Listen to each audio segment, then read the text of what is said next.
Question: what has got to be the weirdest, small fandom you've ever joined?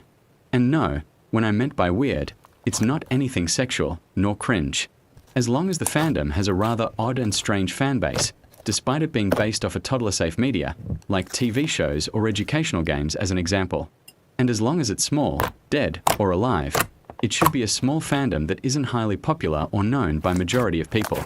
For me, despite being Cambodian and not Filipino, I have been into many fandoms since 2014, including smaller, less known ones like Bloody Bunny, Maya and the Three, Mixels, Skullgirls, Pretty Blood, Spook Eyes, Lamando, also known as Fancy Island, Badanamu, Chicken Nugget, Miniforce, Oggy and the Cockroaches, Eyes, The Horror Game, Dark Deception, Poppy the Performer, and even some strange, odd but entertaining ones like Lava, Sunny Bunnies, Hey Dougie, Dogman, Numberjacks, Space Jungle, In the Night Garden, Rise of the Guardians, Baby First, Center World, Undertale, Mr. Hop's Playhouse, Scary Teacher 3D, Ice Cream, and more.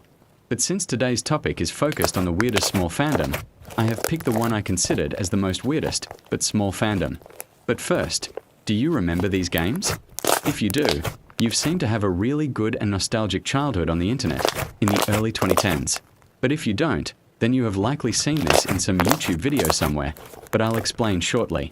You've heard of the games like Endless Alphabet or Endless Reader, and even its larger counterpart Endless Learning Academy, which is unfortunately available to iOS users only, since I'm more of an Android user. All of them were made by Originator Incorporated, an educational game developing crew known for their Endless Monsters games, designed to teach children about alphabet/phonics, words, numbers, and even Spanish language, by using interactized puzzles and cutscenes of the monster characters doing an action related to the words made for kids aged from 2 to 10.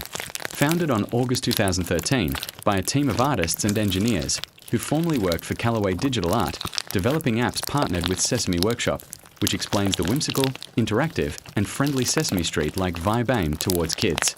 The main mascots characters include Little Blue, Pinkerton, Abby, Leon, and Alphabot.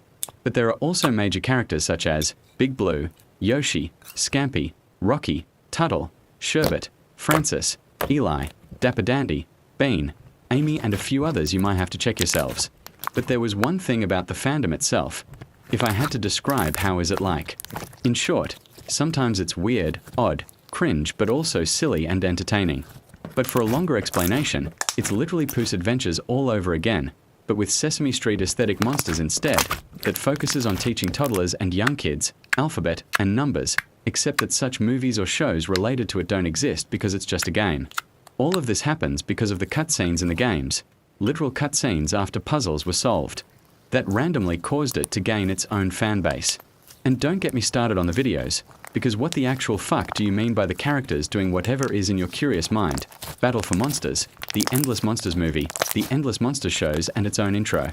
Like, are we even forgetting that these are only game cutscenes made for babies and not actual movie clips? And if you think I am overreacting, just have a look on the screenshots, or better, search up Originator Wiki or Endless Monsters on YouTube yourself.